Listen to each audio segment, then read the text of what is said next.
इसके साथ न्याय नहीं कर पा रहा है। आप वो ब्रिज हैं जिसके जरिए आप समाज के उन वर्गों तक व्यवस्था से हुई नाइंसाफी के वजह से जो उनको कष्ट हो रहा है या उनको जो दिक्कत हो रही है उसको कुछ आप अपनी क्षमता योग्यता के अनुसार बांटने का प्रयास कर रहे हैं। मैं सिविल सोसाइटी की भूमिका ऐसे ही देखता हूं। हम खुद सिविल सोसाइटी में 10 बरस तक काम किए। हमने अपने जीवन की शुरुआत ही संयुक्त राष्ट्र संघ से की है और 10 बरस तक स्वास्थ्य और शिक्षा के क्षेत्र में बहुत काम किया। बहुत काम मतलब बहुत बड़ा कुछ नहीं किया, रात दिन वही करते थे, उसी से जीविका चलती थी। यहां भी किए, अमेरिका में भी रहे, उसके बाद अफ्रीका में भी हमने 5 साल काम किया।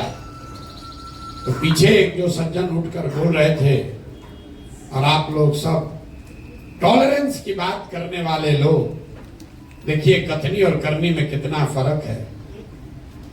टॉलरेंस पर बड़ा बड़ा लेक्चर देने वाले सिविल सोसाइटी के लोग, आपका साथी एक पीछे से खड़ा होकर बोल रहा है कि भैया सब एनजीओ बंद कर देना चाहिए, इतना अच्छा व्यवस्था हो कि एनजीओ काम न करे, तो 2 मिनट में यहां से हुटिंग जारी हो गई।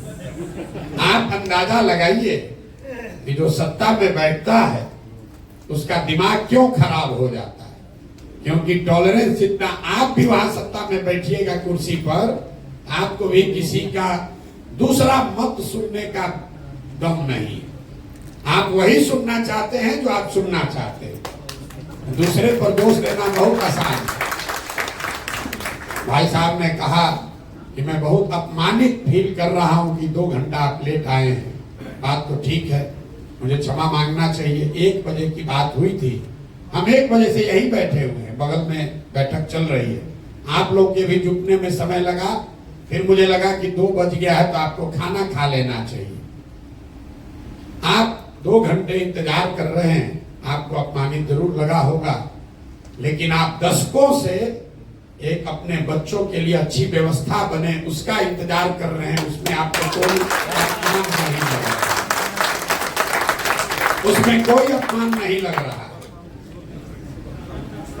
यहाँ पर जितने लोग आप आए हैं, आप लोग सब ग्रामीण क्षेत्रों में, कई लोग शहरों में, जो डिप्राइव्ड कम्युनिटी है, अपने आप को वंचित बताता है।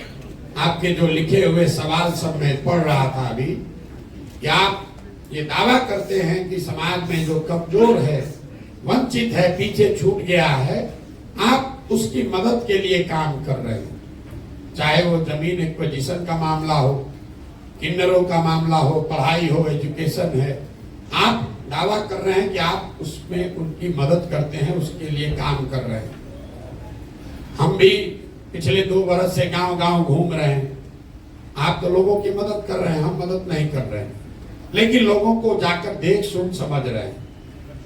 5300 से ज्यादा गांव में हम पैदल चल के गए और एक सवाल जो मैं हर गांव में, हर सभा में करता हूं कि भाई ये बताइए कि बिहार में और कुछ हो या न हो, आपके गांव पंचायत में पढ़ाई और रोजगार की व्यवस्था होनी चाहिए या नहीं होनी चाहिए।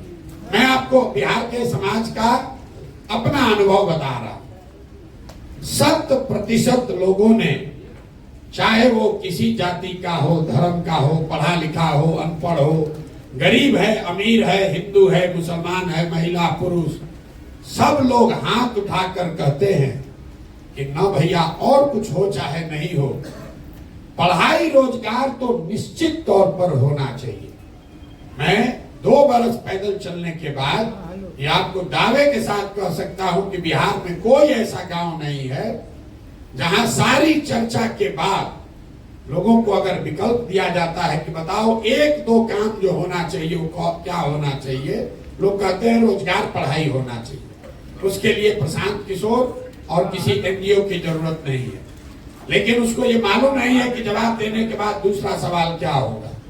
फिर मैं लोगों से पूछता हूं कि अपने अपने बच्चों के सर पर हाथ रखकर बोलो कि आप में से किसने जीवन में एक बार भी पढ़ाई और रोजगार के लिए वोट किया है। और उसका परिणाम सुनिए, आज तक 5300 गांव में एक आदमी भी हाथ उठाकर नहीं कहा कि हमने अपने बच्चों के पढ़ाई रोजगार के लिए वोट दिया है। हम आपका हाथ नहीं उठवाएंगे, लेकिन आपके लिए दावा कर देते हैं, यहाँ बैठा हुआ शिक्षा के क्षेत्र में काम करने वाले, लाइवलीहुड के क्षेत्र में काम करने वाले लोगों ने भी अपने बच्चों के पढ़ाई रोजगार के लिए कभी वोट नहीं दिया है। आपने भी नहीं दिया है, काहे ज्ञान दे रहे? इतना ज्ञान मत दीजिए, ये ज्ञान आप भी मत दीजिए। बड़ी बड़ी बात आप भी कीजिएगा, अब फिर यहाँ से निकल के जाइएगा तो आपको भी हिंदू मुसलमान दिखेगा, आपको भी कुशवाहा यादव ब्राह्मण दिखेगा, आपको भी मंदिर मस्जिद दिखता है, आपको भी 5 किलो अनाज दिखता है, आपको भी मोदी का सीना 56 इंच का दिखता है। तो मेरे भाई, आप चाहे पढ़े लिखे हैं या बेवकूफ, सिविल सोसाइटी से जुड़े हैं या सिविल सोसाइटी से फायदा उठा रहे हैं, हर आदमी यहाँ वही गलती कर रहा है जो सामान्य आदमी कर रहा है। इसीलिए हम लोग इस दुर्दशा में जी रहे हैं। और हम आपसे मदद के लिए नहीं बुलाए, ना हम आपकी कोई मदद करने वाले। कोई बता रहा है पीछे से, अभी हम उस पत्र में भी आपके सवाल में देखे, किसी ने लिखा है कि आप इतना पैसा खर्चा करके पैदल चल रहे हैं, कुछ पैसा हम लोग को देते तो हम लोग ज्यादा असर दिया है। गाँव में हम चलते हैं, देखिए, अरे हम आपको भाषण देने के लिए नहीं बुलाए, आप जरा देखिए कि सामान्य आदमी में और अपने आप को इंटेलेक्चुअल बुद्धिजीवी कहने वाले में कोई फर्क नहीं है। गांव में हम चलते हैं तो महिला जो बहुत गरीब है, लोग कहते हैं भैया इतना पैसा लगा के टेंट लगाए हैं, पैसा हम ही लोग को दे देते ठीक रहता। तो उसको बताते हैं कि तुम्हारी मदद क्यों नहीं करेंगे, कि भाई अगर तुम्हारी मदद कर भी दे, एक दिन मदद करेंगे, दूसरे दिन फिर हाथ फैलाना पड़ेगा। तो सिविल सोसाइटी का भी वही हालत है, देख रहा है कि जब चुनाव में इतना पैसा खर्चा हो रहा है, तो लिख के हमको सुझाव दिया पैसा हम ही लोग को दे दीजिए, तो सरकार को छोड़कर आप ही का धंधा हम लोग उठा लें।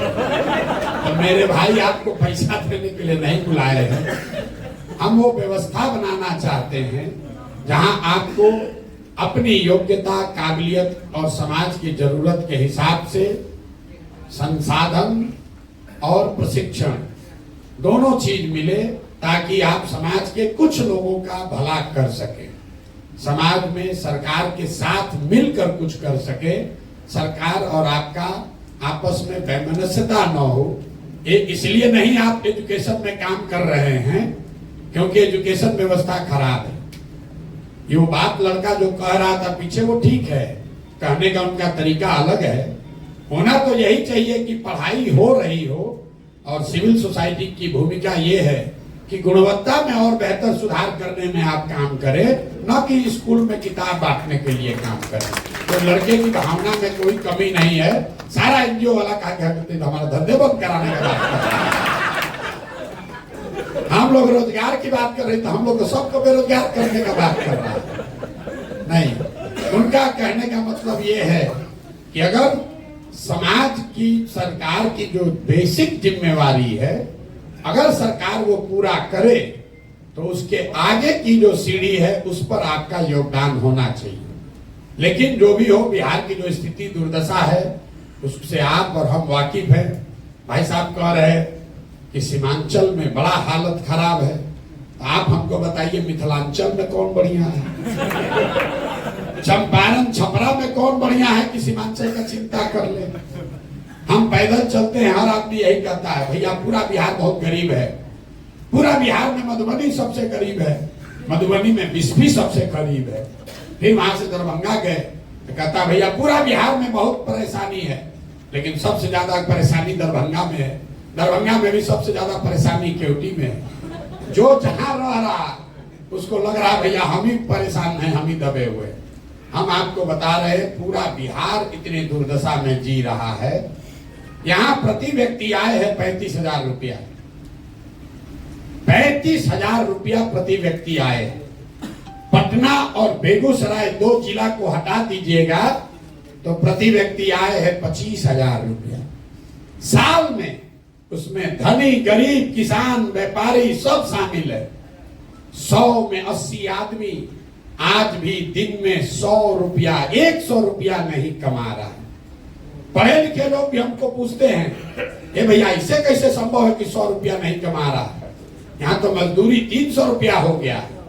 उसको बताते हैं कि भाई एक परिवार में एक आदमी मजदूर है, पति पत्नी बाल बच्चा लेकर 5 आदमी है, मजदूरी एक कर रहा है।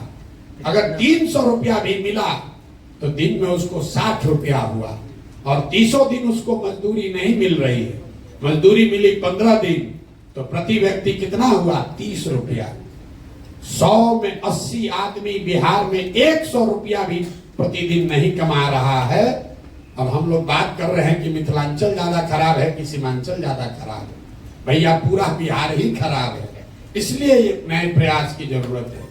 अब आपने कुछ लोगों ने सवाल किया है, जन सुराज पर काहे भरोसा करें भाई, आप अलग क्या कीजिएगा। बहुत लोगों ने लिख कर दिया, ये भी बात ठीक है, लेकिन इससे ज्यादा बेवकूफी वाला कोई सवाल भी नहीं हो सकता है। लोग हमसे पूछता है कि भैया ठगी, आप को हम मदद करने आए हैं लेकिन आप नहीं न ठगिएगा। अब आप बताइए कि हम शक्ल से इतना बेवकूफ दिखते हैं कि अगर हमको ठगना है तो पहले कहेंगे कि ठगेंगे। मतलब ऐसा कौन धरती पर बेवकूफ है जिसको ठगना है वो आकर ये कहे कि भैया हम तुमको ठगेंगे, और फिर लोग ठगा जाएगा।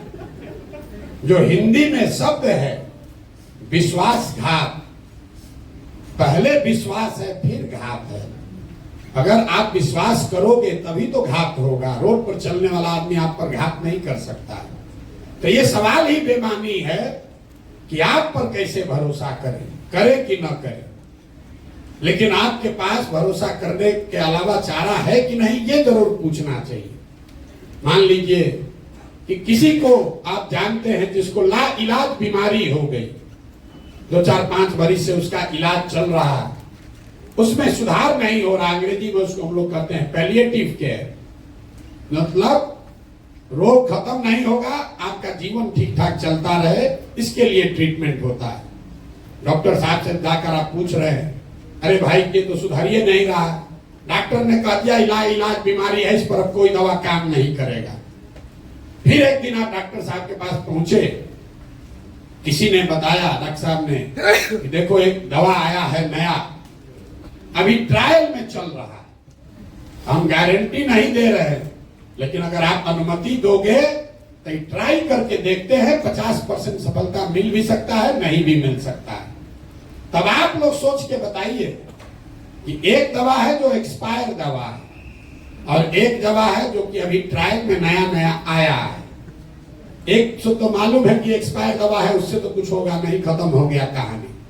लेकिन जो ट्रायल में दवा आया है 50% चांस है वो सही भी हो सकता है, गलत भी हो सकता है।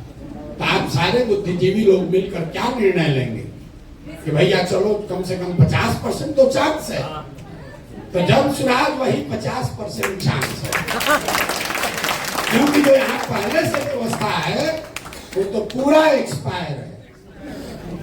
अरे जिस राज्य में थोड़ा बहुत विकास होता, वहां पर अगर कोई नया दल बनाए तो ये समाज का पूछना लाजमी है कि भाई हम इनको छोड़कर आपको क्यों दें। बिहार के आदमी को तो पूछना ही नहीं चाहिए, क्योंकि आपके पास तो कुछ है ही नहीं है। जो पहले से 3 गो दल है वो आपका खून चूस लिया, दूह कर आपको खाली कर दिया। आपको तो कहना चाहिए भाई जो मिले वही कम से कम ट्राई करके तो देखते हैं।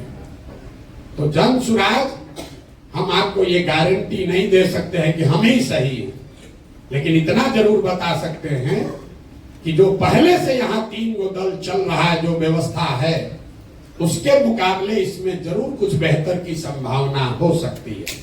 और वो संभावना इसलिए नहीं है कि उसको प्रशांत किशोर कर रहे हैं, वो संभावना इसलिए है कि आप जैसे हजारों सैकड़ों लोग मिलकर इसको बनाने का प्रयास कर रहे हैं, और इसको बनाने में, आगे चलाने में जितना अच्छे लोगों का सहयोग, उनकी भागीदारी रहेगी, उतना ज्यादा सफलता की संभावना ज्यादा होगी। किसी एक व्यक्ति के कह देने से कि हम आएंगे तो ठीक हो जाएगा, हम पर भरोसा कर लो, इससे बड़ा कोई झूठ हो नहीं सकता। पीछे से एक जेपी सेनानी साहब खड़े हुए, उन्होंने बहुत अच्छी बात भी कही हमारे लिए, जन स्वराज के लिए अच्छी बात उन्होंने कही, उसके लिए आपका धन्यवाद कर रहे हैं सर। लेकिन कई लोगों को यहाँ बैठे हुए लगता है, लोगों ने प्रश्न भी भेजा है हमको कि भैया जेपी के आंदोलन से बिहार नहीं सुधरा, अन्ना का आंदोलन का हम लोग हसर देख लिए, तो आपके इस प्रयास से बिहार कैसे सुधरेगा, जन स्वराज से कैसे सुधरेगा। तो मेरे भाई, हम आपको इतना ही कह सकते हैं कि प्रशांत किशोर का आंदोलनों में कोई यकीन नहीं है। मानव सभ्यता के इतिहास को अगर आप ध्यान से पढ़ेंगे तो आपको पता चलेगा कि सिर्फ बिहार में नहीं, पूरे देश में भी नहीं, पूरे दुनिया में मानव सभ्यता के इतिहास को पढ़िए तो आपको पता चलेगा कि फ्रांस की क्रांति को अगर अपवाद के तौर पर हटा दिया जाए तो आज तक कोई भी क्रांति से मानव सभ्यता में सृजन का काम नहीं हुआ है। आंदोलन सृजन का हथियार नहीं है, यह आपके मन में भ्रम बैठ गया। आंदोलन सृजन का हथियार नहीं है। आंदोलन वो तेज हथियार जैसा है जिससे आप बड़े से बड़े वृक्ष को काट सकते हैं, लेकिन कितना भी धारदार हथियार हो उससे आप पौधे को वृक्ष नहीं बना सकते। तो समाज में जो सृजन का काम है वो आंदोलन से नहीं हो सकता है। आपने देखा जेपी आंदोलन हुआ, उस आंदोलन की धार इतनी थी कि तब की सत्ता में बैठी इंदिरा गांधी को सत्ता से हटा दिया गया। अन्ना आंदोलन का प्रभाव ये हुआ कि यूपीए की सरकार हट गई, लेकिन जेपी के आंदोलन से नए बिहार, नए भारत का सृजन नहीं हुआ। क्यों नहीं हुआ? क्योंकि वो आंदोलन सृजन के लिए नहीं था, वो आंदोलन उस समय के सत्ता में बैठे हुए लोगों को हटाने के लिए था। जन स्वराज में हम किसी को हटाने का प्रयास नहीं कर रहे। हम लोगों ने 2 बरस में कोई धरना, प्रदर्शन, बंद नहीं किया, किसी की मदद नहीं की, कोई घेराव नहीं किया, किसी के खिलाफ कुछ नहीं बोले। समाज को जाकर एक रास्ता बताने का प्रयास किया कि क्या करने से तुम्हारी व्यवस्था, तुम्हारी गरीबी दूर हो सकती है। और गरीबी दूर होने का 3 ही रास्ता पूरे दुनिया में विद्वानों ने बताया है। 3 ही रास्ता है गरीबी से निकलने का। एक रास्ता है पढ़ाई, दूसरा रास्ता है जमीन, और तीसरा रास्ता है पैसा, पूंजी। अगर आप पढ़े लिखे हैं, आपको नौकरी हो जाए, तो नौकरी न भी हो, कोई रोजगार भी करने लगे, तो आपकी गरीबी इसी बिहार में, इसी मिथिलांचल सीमांचल में जो लोग पढ़ लिख कर नौकरी करने लगे, उनकी जिंदगी थोड़ी सुधर गई। लेकिन बिहार में 2/3 से ज्यादा लोगों को पढ़ने की सुविधा आज तक नहीं दी गई। दूसरा रास्ता है जमीन का। अगर आप पढ़े लिखे नहीं हैं, आपके पास जमीन हो, तो खेती किसानी करके भी लोगों का जीवन सुधर सकता है। लेकिन बिहार में, इतने बड़े राज्य में, देश का शायद एकमात्र ऐसा राज्य है जहां भूमि सुधार, यहां कोई काम नहीं किया गया भूमि सुधार को लेकर। नतीजा क्या है? एक आंकड़ा याद रखिए, पूरे देश में 38% लोग ऐसे हैं जिनके पास कोई जमीन नहीं है। बिहार के ग्रामीण क्षेत्र में 60% लोगों के पास जमीन है ही नहीं, तो खेती करेगा कैसे? और जो बच गए 40% लोग जिनके पास जमीन है, उस 40 में 35 आदमी ऐसे हैं जो 2 बीघे से कम के मालिक हैं। तो जो बिहार में खेती होती है, ये कमाने का जरिया नहीं है, खेती यहाँ खाने का जरिया है। आप गांव देहात में सुनते होंगे, लोग कहता है कि हम कटिया करने आए हैं, रोपनी करने आए हैं, कमाने के लिए लुधियाना जाएंगे। लोग ये बता रहे हैं कि रोपनी करने आए हैं, कमाने के लिए लुधियाना जाएंगे। मतलब रोपनी इसलिए करने आए हैं कि बाल बच्चा के खाने का जुगाड़ हो जाए, कमाने के लिए बाहर जाएंगे। तो यहाँ की जो खेती है, यहाँ का जो भूमि का जो प्रोडक्टिविटी है, वो इतना कम है जिससे लोगों का सिर्फ पेट भर रहा है। और तीसरी बात, जब आपके पास पढ़ाई नहीं है, जमीन से प्रोडक्टिव इनकम नहीं है, तो एक ही रास्ता बचा। अगर लोगों के पास पैसा, पूंजी होता तो कोई ना कोई रोजी रोजगार हर आदमी कर सकता है। आप में से कई लोग लाइवलीहुड के फील्ड में काम करते होंगे, लेकिन बिहार में पूंजी की इतनी कमी है कि यहाँ सीडी रेशियो है 40%। बहुत कम लोग इसकी चर्चा करते हैं। बिहार में सीडी रेशियो है 40%। मतलब जो पैसा आप और हम बैंक में रखते हैं, बैंकों की जिम्मेवारी है कि अगर आप 100 रुपया बैंक में जमा कीजिएगा तो कम से कम 70 रुपया लोन के तौर पर समाज को उपलब्ध होना चाहिए। घर बनाने के लिए, गाड़ी खरीदने के लिए, बिजनेस व्यापार करने के लिए, खेती करने के लिए। भी पूरे देश में अभी सीडी रेशियो है 74%, बिहार में ये रेशियो है 40%। इसका नतीजा क्या होता है? इसका नतीजा ये है कि पिछले 30 वर्ष में बिहार से 26 लाख करोड़ रुपया, जरा समझिए, 26 लाख करोड़ रुपया आपका, हमारा, बिहार की गरीब जनता का जो यहां बैंकों में जमा हुआ, उसमें से 26 लाख करोड़ रुपया बैंकों ने बिहार से उठाकर दूसरे राज्यों में भेज दिया। आप सोच रहे हैं कि 2000 करोड़ का कोई फैक्ट्री लगाए, कोई चीनी मिल चालू करे, कोई जूट मिल लगाए। हम आपको बता रहे हैं 26 लाख करोड़ रुपया, ये मेरा आंकड़ा नहीं है, रिजर्व बैंक ऑफ इंडिया का आंकड़ा।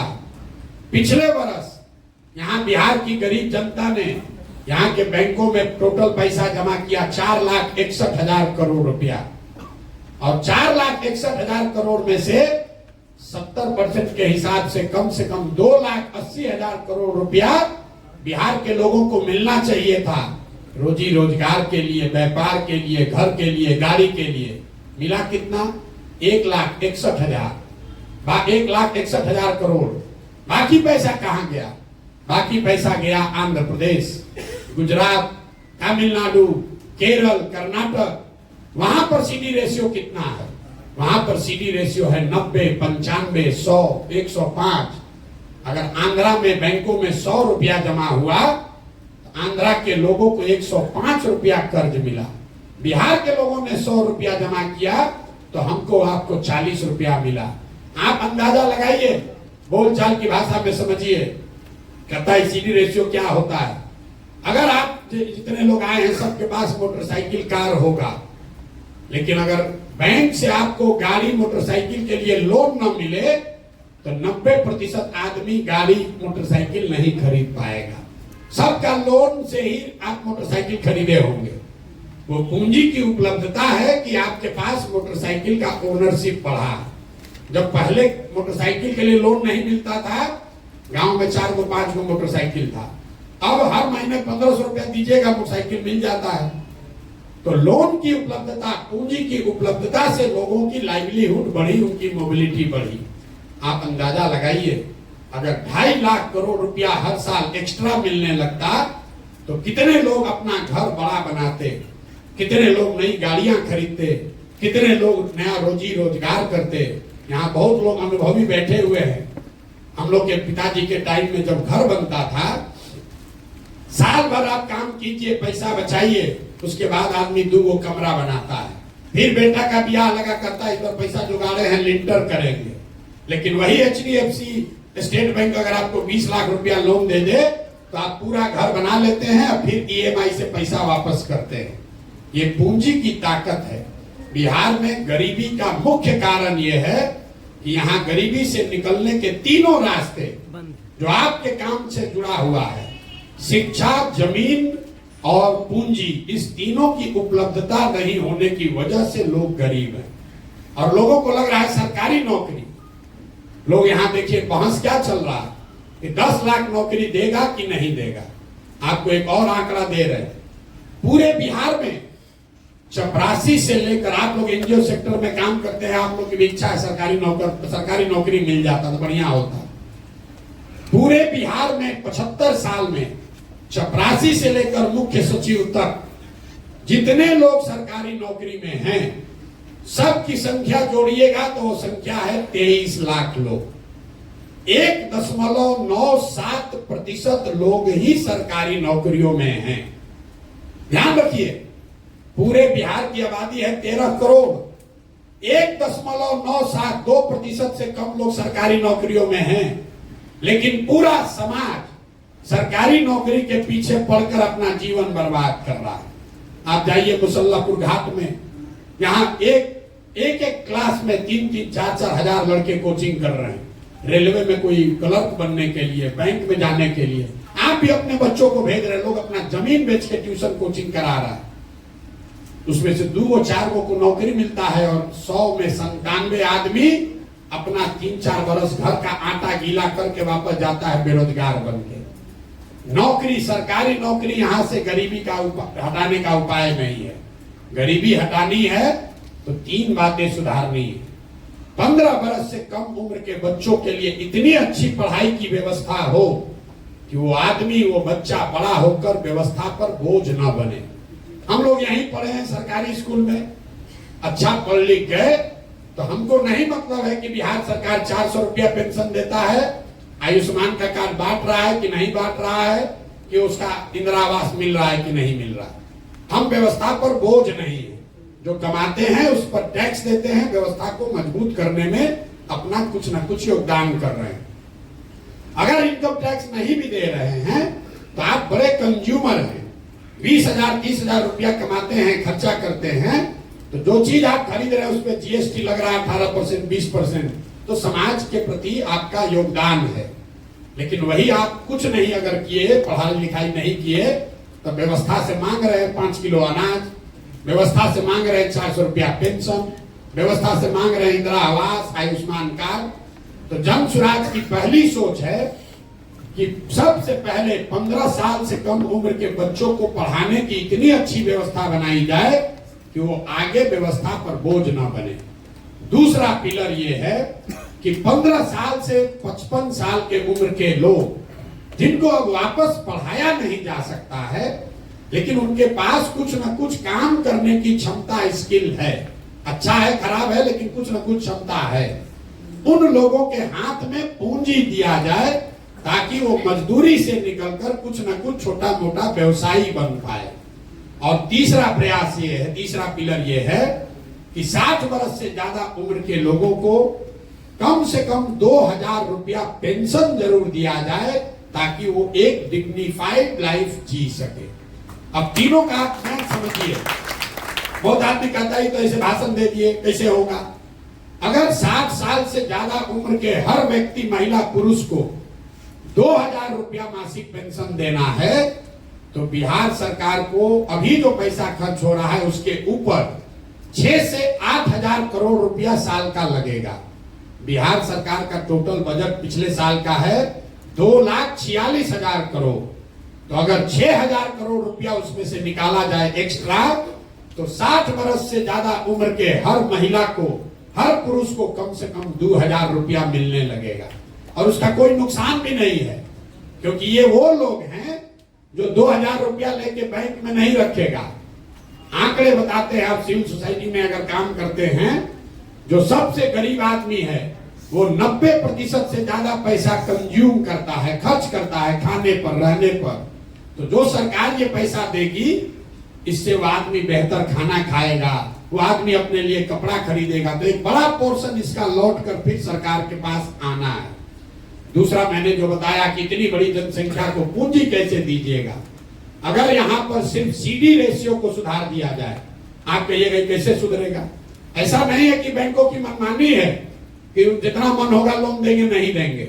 आपकी जानकारी के लिए बता रहे हैं कि मुख्यमंत्री के अध्यक्षता में एक कमेटी है, देश के स्तर पर प्रधानमंत्री की अध्यक्षता में कमेटी है, जो हर महीने इस बात को का ध्यान रखती है कि बैंकों में जो पैसा जमा हो रहा है उसका कितना पैसा लोगों को ऋण के तौर पर मिल रहा है। सीडी रेशियो, आरबीआई डेटा आंकड़ा जारी करता है, वेबसाइट पे जाइएगा दिखेगा।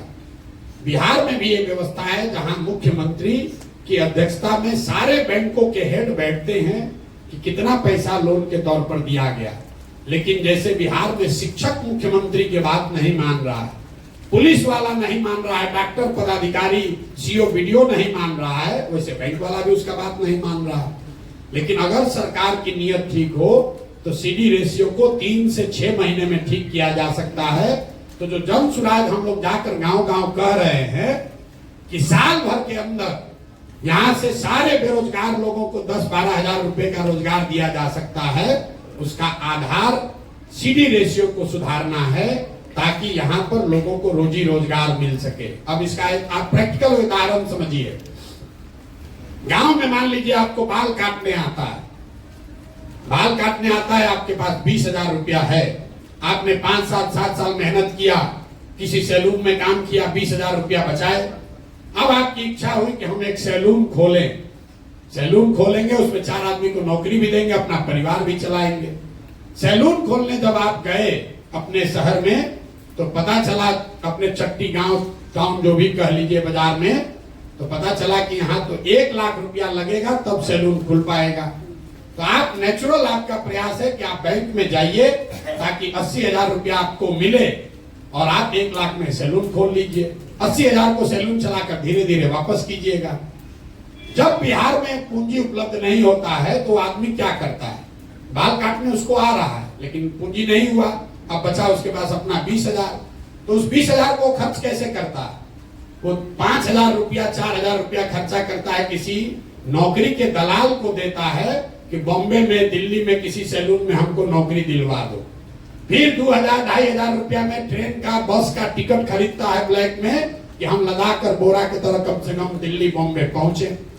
5-7 हजार रुपया खर्चा हो गया, अब बचा उसके पास 15,000 12,000। वहां बॉम्बे दिल्ली गया तो वहां जो खोली वाला है तो 3 महीने का एडवांस ले लिया, 5-7 हजार वो भी चला गया।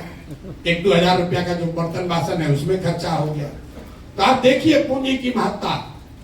आदमी को बाल काटने आता है, बाल आदमी वही है, अगर उसको 80,000 रुपया मिल जाता लोन के तौर पर तो यहाँ सैलून चलाता, 4 आदमी को नौकरी देता, एक छोटा व्यवसायी होता। लेकिन वो 80,000 नहीं मिला तो बॉम्बे में दिल्ली में जाकर मजदूर बन गया, बाल वहां भी काट रहा है लेकिन वहां मजदूर के तौर पर काट रहा है, यहाँ छोटा व्यवसायी होता। तो हम लोग का जन स्वराज की जो सोच है कि जो जवान लड़के हैं, जो नवयुवक हैं, उनको पूंजी उपलब्ध कराया जाए ताकि घर घर में रोजी रोजगार हो सके। जो महिलाओं के लिए हम लोग बात कर रहे हैं, इसी क्षेत्र में गुजरात को अगर आप पढ़िएगा ध्यान से, गुजरात की सामाजिक स्थिति को ध्यान से देखेंगे, सबसे ज्यादा सबसे पहले वहां पर प्रॉस्पेरिटी तब आई जब घर घर से दूध का कारोबार शुरू हुआ। यहाँ पर ये राय जी बैठे हुए हैं, कोऑपरेटिव के हैं, आज आए मिलने सुधा के, तो कह रहे हैं भैया अमूल वाला आके सब कैप्चर कर रहा है बिहार में, सब अमूल के लोग आकर कैप्चर कर रहे हैं। तो हम लोग बात कर रहे थे कि अमूल जो आपको देश का बड़ा कोऑपरेटिव दिखता है, आप में से ज्यादातर आदमी नहीं जानते होंगे, गुजरात का एक जिला है बनासकाठा। बनासकाठा डेयरी, एक जिले का डेयरी इतना बड़ा है कि अमूल से भी दुगना बड़ा है। पूरे महाराष्ट्र का दूध, जैसे आप देखते हैं ट्रेन से ये तेल का ढुलाई होता है, हर दिन महाराष्ट्र से पूरा रेत जाता है, महाराष्ट्र में सिर्फ बनासकाठा से वो रेत जाता है पूरा दूध भर के। तो जब वहां की महिलाओं को ऑपरेशन फ्लड के तहत पैसा दिया गया, घर घर लोगों ने भैंस गाय का व्यापार शुरू कर दिया, 50 लीटर 20 लीटर 30 लीटर दूध बेचने लगा, उससे लोगों को आमदनी बढ़ी। तो यहाँ पर महिलाओं को जो अभी सेल्फ हेल्प ग्रुप चला रहे हैं, जीविका के लोग, उसमें ब्याज का दर है करीब करीब 30% सालाना, क्योंकि हर महीने आपको ब्याज लगता है 2.25%। हम लोग कह रहे हैं कि नहीं, सालाना ब्याज का दर घटाकर कीजिए 4%। 4% के ब्याज के दर पर अगर महिलाओं को पैसा उपलब्ध करा दिया जाए तो यहाँ घर घर महिलाएं कुछ ना कुछ रोजी रोजगार कर पाएंगी। अब ये होगा कैसे? फिर पूछेगा पैसा कहां से आएगा? हम आपको बता रहे हैं, अगर 1 लाख करोड़ रुपया महिलाओं को ऋण देना है, 1 लाख करोड़ रुपया, तो इंटरेस्ट सबवेंशन में मतलब 4% ब्याज आप दे रहे हैं और सरकार अगर वो पैसा लेकर दे रही है तो सरकार को इंटरेस्ट लगेगा 9%। तो 5% का खर्चा या 6% का खर्चा सरकार को देना पड़ेगा। तो 5,000 करोड़ रुपया अगर सरकार खर्च करे तो उसकी ताकत पर लोगों को, समाज को 1 लाख करोड़ रुपया मिल जाएगा।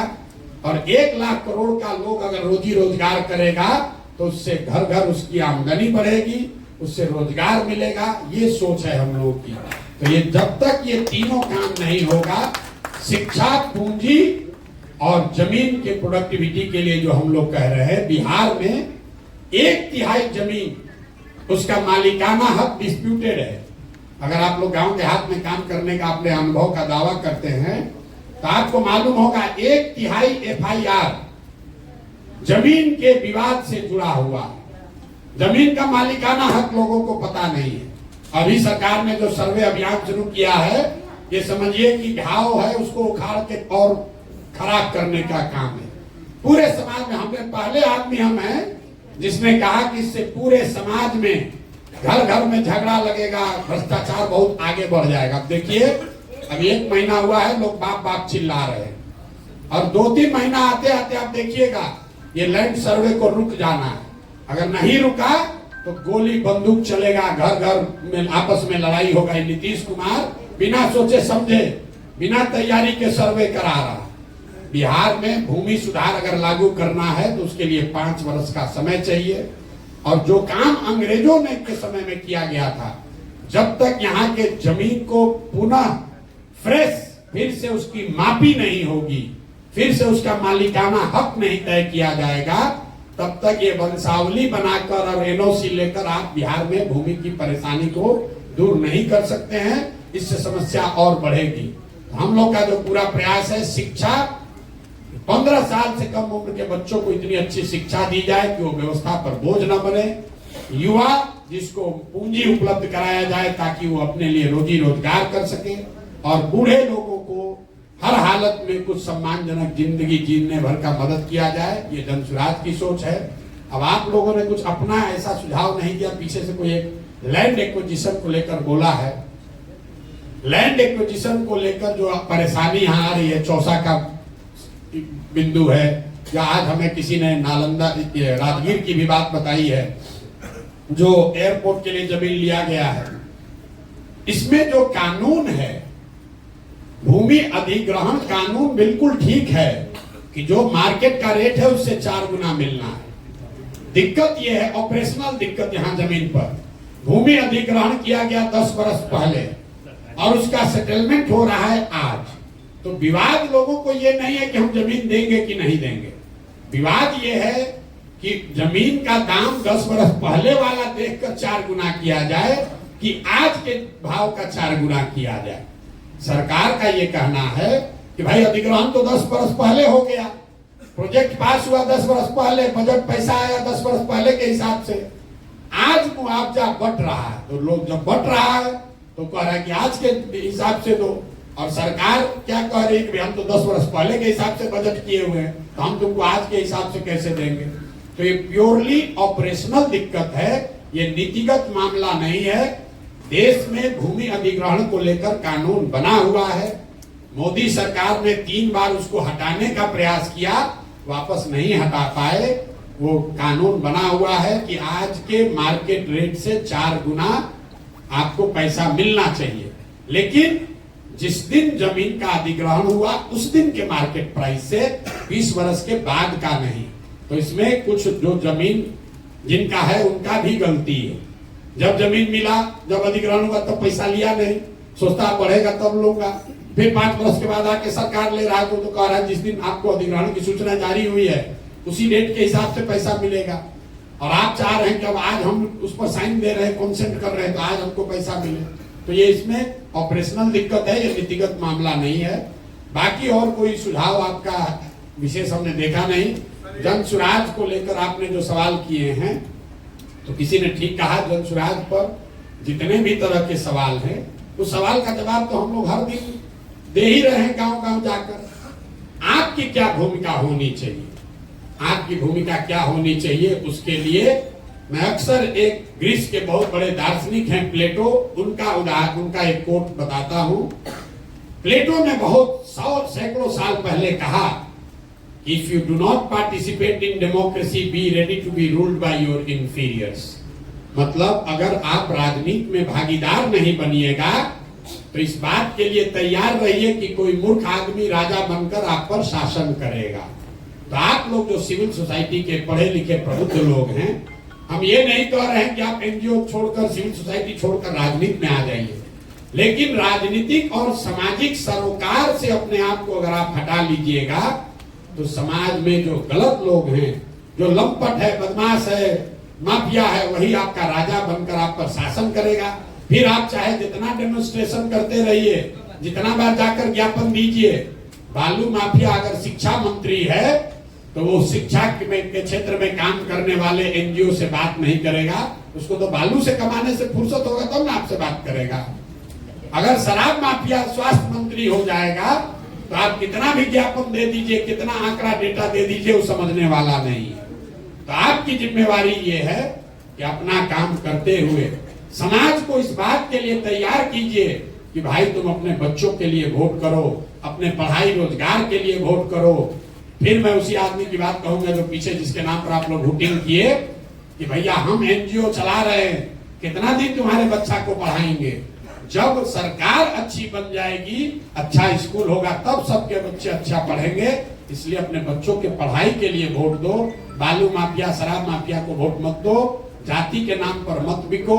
जितने लोग आप हैं, आप भी अपनी ओर से प्रयास कीजिए। ये प्रशांत किशोर का अकेला अपना प्रयास नहीं है। ये प्रशांत किशोर कोई कर्जा नहीं खाए हैं बिहार का कि हम ही को करना है। ये आपकी हमारी सबकी जिम्मेवारी है।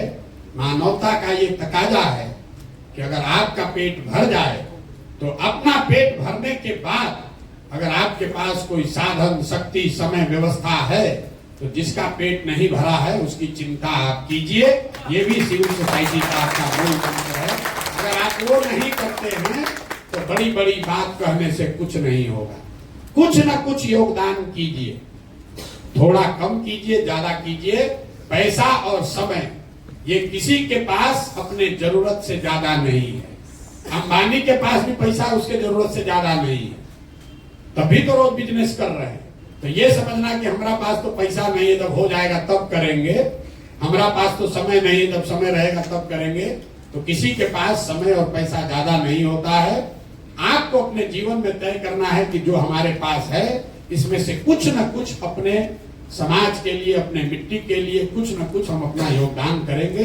अगर आप जुड़कर कुछ करना चाहते हैं तो आपके और आपके बच्चों के सामने आएगा।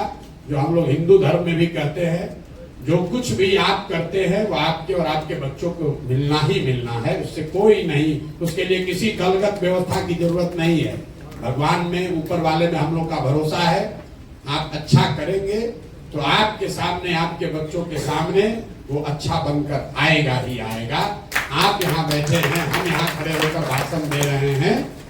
किसी व्यक्ति ने, किसी समाज ने कहीं सरकारी स्कूल, मिशन स्कूल बिहार में बनाया था जहां से पढ़कर हम यहाँ पहुंचे हैं, तब तो खड़े होकर भाषण दे रहे हैं। अगर वो स्कूल, वो मिशन स्कूल नहीं किसी ने बनाया होता तो हम भी बिहार के किसी गांव में मजदूरी कर रहे होते। ऐसा मत समझिए कि आप और हम कोई दूसरों से ज्यादा बेहतर है। हमसे, आपसे बहुत अच्छी सोच रखने वाले लोगों ने अपने अपने स्तर पर कुछ न कुछ योगदान किया है, तभी आप और हम इस सभागृह में बैठकर चर्चा कर रहे हैं। तो आपकी हमारी जिम्मेवारी है कि अगर ऊपर वाले की मदद से, दुआ से, ऊपर वाले की कृपा से इसी कुव्यवस्था में आप थोड़ा सा बेहतर हो गए हैं, आगे निकल गए हैं, तो आपकी हमारी जिम्मेवारी है कि अपने हिस्से से एक छोटा अंश ही निकालकर समय से, संसाधन से, बुद्धि से, सलाह से समाज के लिए कुछ कीजिए। यही मेरी आपसे अपेक्षा है। आप लोग आए हैं समय निकालकर, आपका बहुत बहुत धन्यवाद। एक दो सवाल जो मैंने जानबूझकर छोड़ा है उसमें कोई बहुत महत्व नहीं है, फिर भी अगर आपका कोई और सवाल है तो आप सवाल कर सकते हैं। बहुत बहुत धन्यवाद।